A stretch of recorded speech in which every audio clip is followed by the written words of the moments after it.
Assalamu alaikum chers amis, j'espère que vous allez bien. Très heureux de vous retrouver à Kuzofada. Après la sortie des pays de l'AES, de la CEDEAO, tous les regards se sont tournés vers l'UEMOA et le franc CFA. Donc la question qui se pose, pourquoi est-ce que les pays de l'AES doivent quitter la zone UEMOA, c'est-à-dire doivent délaisser le franc CFA? Le franc CFA a été créé initialement en 1939, à la veille de la Seconde Guerre mondiale, mais il est né officiellement le 26 décembre 1945, lorsque la France a ratifié les accords de Bretton Woods et procède à sa première déclaration de parité au Fonds monétaire international, FMI. Donc voyons maintenant comment fonctionne le franc CFA, les critiques sur le franc CFA, est-ce qu'elles sont fondées et quels sont les avantages et les inconvénients de cette monnaie. La première caractéristique du franc CFA, c'est son arrimage avec l'euro. Jadis, avant les années 2000, le franc CFA était arrimé au franc français. Donc avec la sortie de l'euro, l'euro a remplacé le franc français au niveau de l'arrimage. Ça veut dire quoi, arrimage du franc CFA avec l'euro? Ça veut tout simplement dire que la valeur du franc CFA par rapport à l'euro est prédéterminée. Et donc 1 euro est égal à 655,997 francs CFA. Et ça a toujours été comme ça. Ça ne changera pas, sauf en cas de dévaluation. À titre d'exemple, 1 dollar, c'était 657 francs CFA en septembre 2022, et 540 francs CFA en mai 2021, et actuellement en février 2024, 1 dollar ça vaut 610 francs CFA. D'accord, mais maintenant, est-ce que ça c'est un problème? Est-ce que c'est un problème que le franc CFA soit arrimé à l'euro? C'est ça la question. Réponse, non, ce n'est pas un problème en soi. Beaucoup de pays le font. Donc ici, je vous montre la liste des pays qui le font actuellement avec le dollar et avec l'euro et avec beaucoup d'autres monnaies qui sont dites monnaies reconnues internationalement. Et par exemple, les pays du Golfe comme le Qatar, et les Émirats arabes unis, l'Arabie saoudite ont arrimé leur monnaie avec le dollar. Mais généralement, les pays qui le font sont les pays, des petits pays dont les économies sont faibles. Donc, en dehors des pays de CFA, de la zone CFA, il n'y a pas beaucoup de pays d'économies fortes qui le font, sauf quand les économies ont un intérêt à le faire. C'est-à-dire que le Qatar est un grand producteur de gaz naturel et l'Arabie saoudite et les Émirats arabes unis sont aussi des grands producteurs de pétrole. Donc, leurs économies sont basées sur ces ressources naturelles. Et comme ces ressources naturelles sont vendues sur le marché en dollars, c'est dans leur avantage d'arrimer leur monnaie avec le dollar. L'avantage de cet arrimage, de système d'arrimage avec une monnaie forte, comme le cas du franc CFA avec l'euro, c'est que ça permet de diminuer les incertitudes sur les investissements et sur les termes du commerce international. Et aussi, ça permet de lutter plus efficacement contre l'inflation.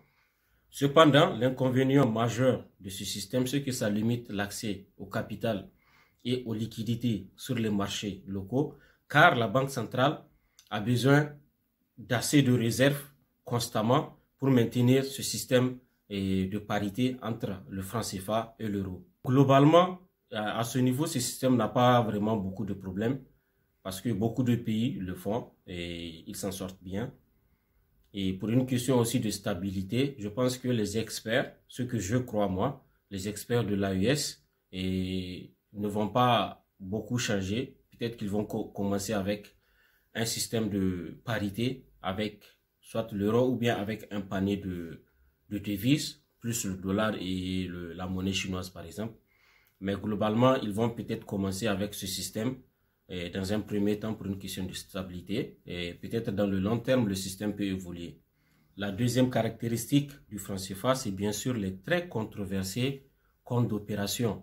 Pour une question de neutralité, je préfère me référer à un article d'un Français, d'un économiste français, Bruno Tinel, un article qu'il a écrit en 2016 pour vous démontrer que les comptes d'opération, par la voix de cet auteur, font beaucoup de mal aux économies africaines. Il n'est pas le seul à le dire, il n'est pas le premier à le dire, mais seulement j'ai voulu prendre son cas pour essayer de montrer la neutralité, pour ne pas prendre un économiste africain qui peut avoir une analyse biaisée. Il a écrit dans son article que la parité fixe entre le franc CFA et l'euro est assurée par les autorités françaises qui centralisent la moitié des réserves en devises des pays africains de la zone franc CFA sur un compte d'opération géré par le Trésor public français. Donc voilà, en d'autres termes, le problème ici c'est quoi? J'avais dit que les autres pays aussi, certains pays font l'arrimage avec l'euro ou bien avec le dollar. La différence c'est que c'est quoi? Quand les autres pays le font, l'arrimage, leurs devises, leur or, tout ce qui est devises, sont gardés dans leur propre banque centrale. Donc c'est leur banque centrale qui gère cet arrimage-là. Par contre, au niveau du franc CFA, ce ne sont pas la BCAO ni la banque de la CEMAC des pays de l'Afrique centrale qui gèrent cet arrimage, non. C'est le Trésor français qui gère. Donc, pour que cette convertibilité et cette parité soient maintenues, les pays doivent déposer au minimum 50% de leurs réserves au niveau du Trésor français.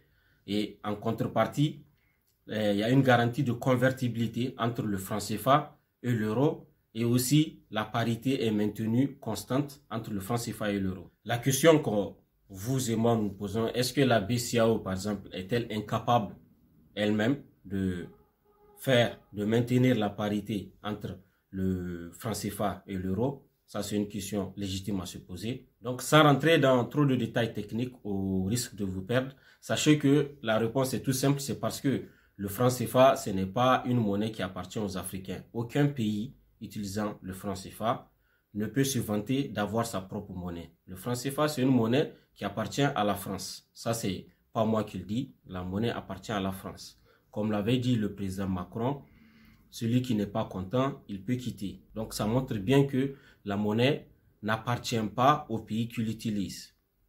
Ça, c'est bien clair. Une autre preuve supplémentaire, c'est que la monnaie, elle est imprimée en France. La monnaie n'est imprimée nulle part qu'en France. Elle est imprimée et après l'impression, les pays africains ont accès à cette monnaie pour l'utiliser dans leurs propres économies et nulle part ailleurs. Mais pour être juste dans mon analyse, il est vrai que le président Talon, je me rappelle, il a annoncé la fermeture des comptes d'opération. Donc, normalement, le franc CFA ne doit plus fonctionner comme il fonctionnait avant. Et cette fermeture a été confirmée par le président Ouattara lors de leur fameux point de presse où ils ont littéralement annihilé tout effort de la CEDEAO de créer sa monnaie, sa fameuse monnaie ECO. Et Macron et Ouattara avaient annoncé la mort de l'ECO comme la CEDEAO voulait le créer en donnant le nom ECO au franc CFA actuel avec les modifications, avec la fermeture, peut-être vrai, je ne sais pas, la fermeture des comptes d'opération au niveau du Trésor français. Pour moi, ils ont juste changé de couleur, mais le fond reste le même.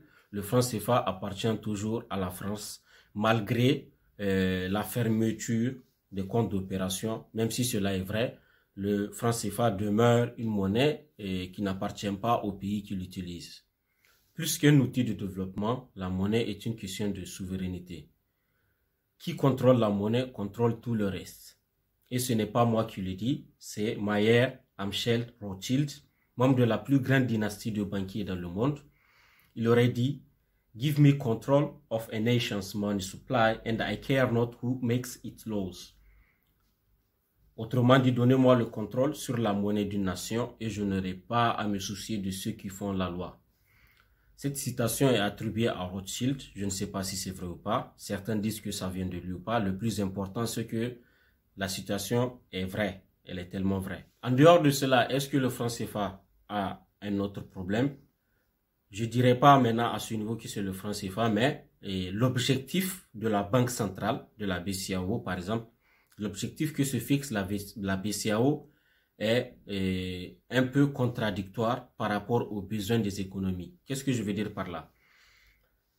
L'objectif principal de la BCAO, comme elle-même le dit, c'est la stabilité des prix. Donc, la BCAO généralement vise une inflation de 2 à 3%. Bien que pour beaucoup d'économistes, et les pays comme les nôtres, les pays en développement, l'inflation peut aller jusqu'à 6, 8, voire 10%. Car ce niveau d'inflation va dynamiser l'économie et créer plus d'opportunités. Donc, en résumé, le franc CFA et la politique monétaire de la BCEAO est de sacrifier la croissance économique et l'emploi au profit de la stabilité des prix. Donc, voilà ce qui montre pourquoi est-ce que l'AES doit impérativement quitter le franc CFA pour pouvoir prendre son chemin, recouvrer sa souveraineté, aussi avoir la liberté d'appliquer des politiques économiques, des politiques budgétaires et monétaires favorables au développement de son économie. Cependant, les amis, restons réalistes. Il n'y a pas que la monnaie. Il est vrai que la souveraineté monétaire est une condition nécessaire pour reprendre le contrôle sur nos économies. Comme le dit l'économiste français Thomas Piketty, le plus grand abondant de souveraineté est celui de la souveraineté monétaire. Cependant, la souveraineté monétaire n'est pas suffisante. Sinon, certains pays ont leur propre monnaie, mais ils ne s'en sortent pas mieux pour autant. Il faut beaucoup de choses. Il faut une stabilité politique, un état de droit, une bonne gouvernance, un leadership efficace, un système éducatif adapté aux besoins de la nation, une révolution énergétique, une révolution agricole, de la justice, etc. Bref, une nation unie par des objectifs communs, une nation bien éduquée et qui travaille intelligemment. Donc, mon point ici, c'est quoi? C'est que quand la monnaie de l'AES va sortir, que certaines personnes ne pensent pas que magiquement le développement va venir. Non, ce n'est pas comme ça. Une fois que la monnaie sort, c'est juste un outil qu'on a en main qui a beaucoup d'avantages, mais la réalité demeure la même, c'est le travail. Sans le travail, tout ce qu'on aura à faire n'aura aucune importance. Voilà les amis, ici prend fin cette vidéo. J'espère que vous avez beaucoup aimé. Dites-moi ce que vous en pensez dans les commentaires et surtout n'hésitez pas à vous abonner et à partager le contenu. Ça soutient énormément la chaîne. On se retrouve très bientôt. Au revoir.